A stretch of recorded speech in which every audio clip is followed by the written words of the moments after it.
Hello everyone, myself Nishitha, Assistant Professor, Department of CSIT, working at MLR Institute of Technology.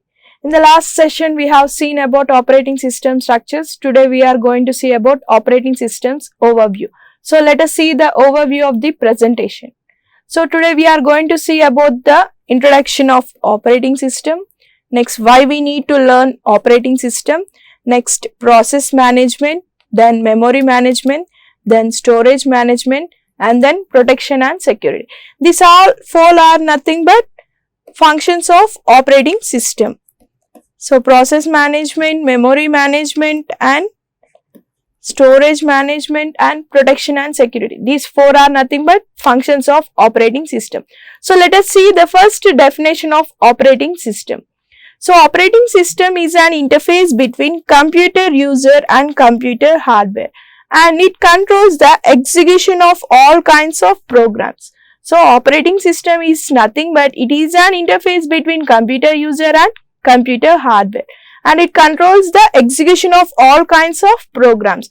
So whenever a student want to buy a laptop or a PC, so first he go and checks, asks about the configuration of a RAM and ROM.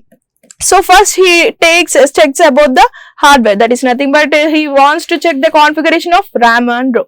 So directly checking the RAM and ROM, does it work? No, it acts like a dead body. So after hardware, he should install one operating system.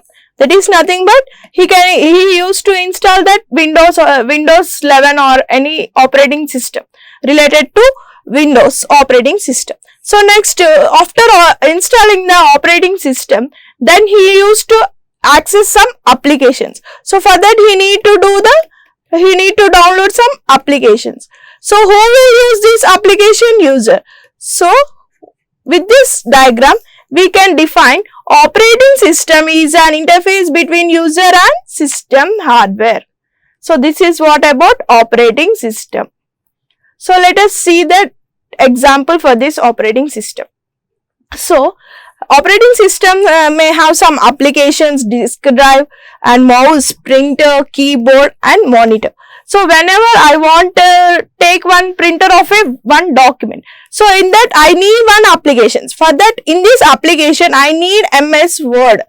So I need to see the MS Office. In that MS Office I need to select one MS Word. So in that MS Word I need to write some document. So I am writing some document. So after writing this document, I need to save this. After saving, I want that document print. So of this ABC Word document, I need the print of ABC document. So for that, OS checks whether the printer drivers are present or not. So after printer drivers are present, it will go for the printer and it will gives me the output of document. So this is what OS is using the first application, then it is checking for disk drives, and then I am getting the output as printer. So this is what an example how the operating system works. Next, why we need to learn about operating system. So operating system provides graphical user interface in the form of menus, icons and buttons. So whenever we switch on the system, we can see n number of menus, buttons, icons, menu bars. So whatever which are visible, that are nothing but graphical user interface. Next, operating system manages all the input-output devices. Just now I have taken the example. When I am typing the input as a document, output I am getting as printer. That is nothing but it manages all the input-output devices.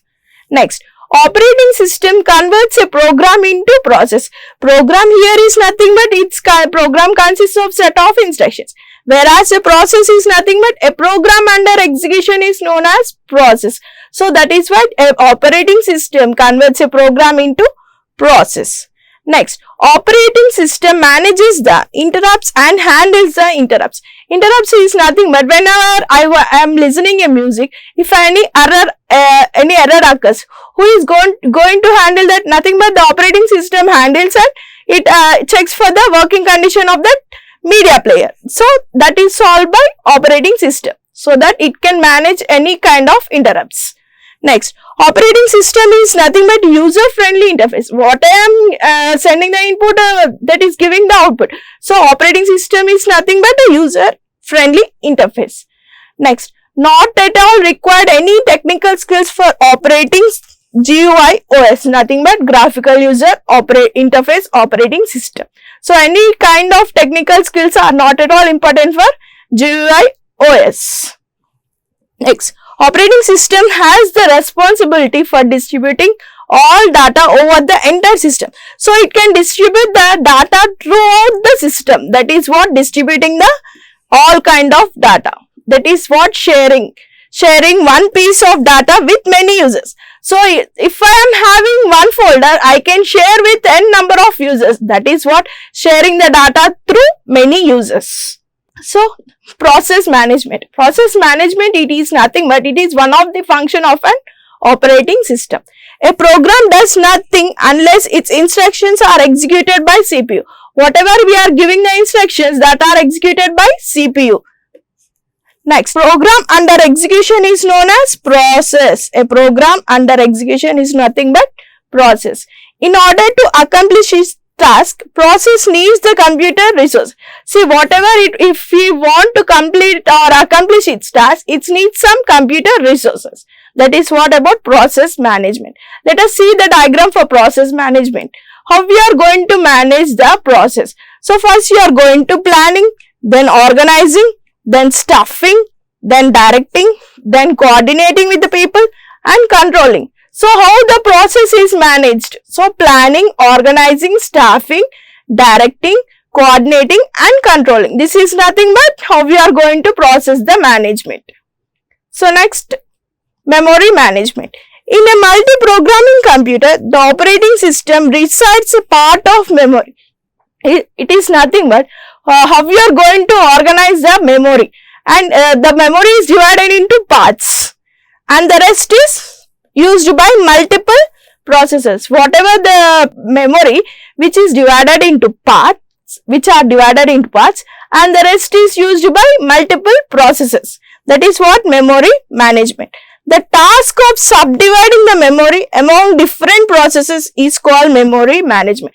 So, dividing the memory, again dividing the task into subdividing of the memory among different processes.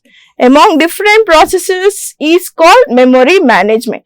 In this memory management, it is a method in the operating system to manage all kinds of operations. So, this memory management is a method that can manage all kinds of operations between main memory and disk during process execution. So, it can execute or it can manage the operations between main memory and disk during the process execution.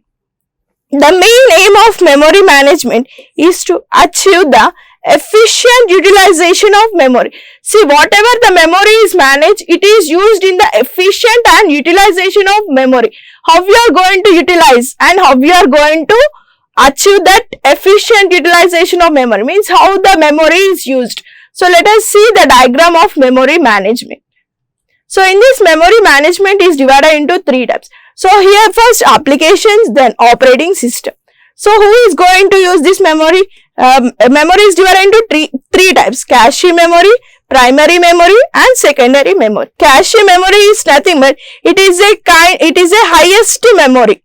It is a highest memory used by a computer. That is what cache memory. Coming to primary memory. Primary memory is again divided into two types. That is what RAM and ROM. RAM is nothing but random access memory and ROM is nothing but read-only memory. In RAM, again it is divided into two times, SRAM and DRAM. SRAM is nothing but static RAM and DRAM is nothing but dynamic RAM. So, in this SRAM, static RAM, the changes may occur in static RAM, whereas dynamic RAM, the changes doesn't occur. That is what static RAM and dynamic RAM. Static RAM means the changes doesn't occur, whereas in dynamic RAM the changes occur. That is what static RAM and dynamic RAM. Whereas read-only memory consists of PROM, EEPROM and EEPROM. It consists of 3 types. What is that? EEPROM, EEPROM and PROM. PROM is nothing but programmable read-only memory, whereas EEPROM is nothing but erasable programmable read-only memory, whereas EEPROM electrically erasable read-only memory. These all are nothing but primary memories. Coming to secondary memory, it consists of 2 types. What are they? SDD and HDD. SDD is nothing but secondary storage devices, whereas HDD is nothing but hard disk drivers. This is what about secondary storage, secondary memory. These all are nothing but memory management. So next we are going to see about storage management. Storage management is defined as it refers to the management of the data storage equipments. How we are going to manage the data storage equipments that are used to store the user or computer to generate the data.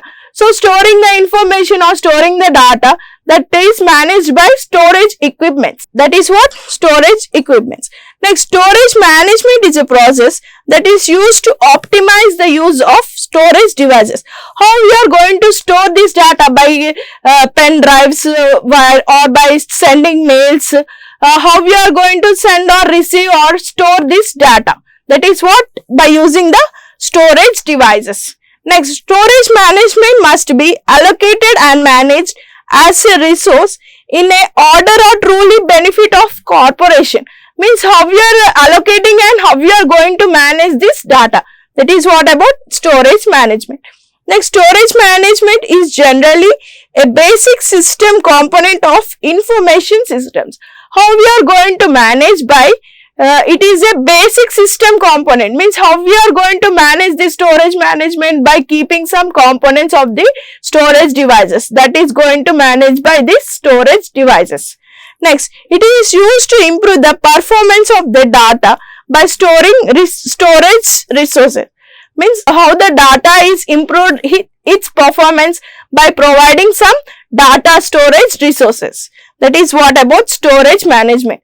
Let us see the diagram of storage management. So first it consists of how we are going to save the images or any outputs. So by taking some snapshot and mirroring, and how we are going to virtualize this by storage virtualization, how we are going to compress the data by compression, and how we are going to send or receive by volume migration, and how the process is automated, means how we are going to process the automation. Means this next disaster and recovery, and next replication, and next auto provisioning. This is all are nothing but storage management.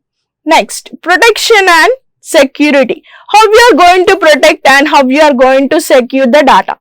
So protection and security requires the computer resources such as CPU, softwares, memory, etc. that are protected. So how we are going to protect your CPU, softwares, CPUs and softwares, and next memory. The softwares may be hacked by some other people, memory can be shared by unauthorized users. So how you are going to protect that data? That is what about protection and securing the data of your own information. By authorized users only can access the data, whereas unauthorized users cannot access the data. That is what protecting and securing. This extends of the operating system as well as the data in the system. Next, this can be done by ensuring integrity, confidentiality and availability. How you are going to ensure this? By providing some integrity, confidentiality and availability in the operating system. They must be protect against unauthorized access and viruses, worms, etc. So, the data cannot be accessed by unauthorized user. How we are going to protect? By protecting, keeping some passwords and encrypted keys. How we are going to access that? Without that, any key the unauthorized person should not access. So that we are providing some keys for that. So let us see the diagram. So here data is protected by some keys, mails, and some unauthorized or users can be accessed. This is what about protection. Then see the security. How we are going to operate the security? First, when it is under authentication, we use as username or password, then user card or key, swiping the cards or keys, then user attribute. So for some authentication persons, they may have some user attributes.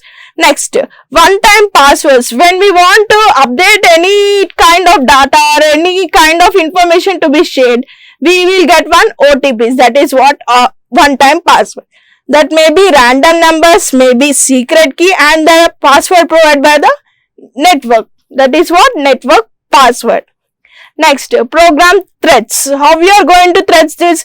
Trojan horse, trapdoor, logic bomb. These are occurred by program threats. Whereas system threats are nothing but worm, port scanning, and DOS, nothing but denial of service. These all are nothing but security provided by the system operating system, and they can be only authorized persons can be accessed. This is what about security, operating system security. So today we discussed about definition of operating system with an example and functions of operating system and diagrams. Functions of operating system. So in the functions of operating system, we have discussed about process management, storage management, protection and security,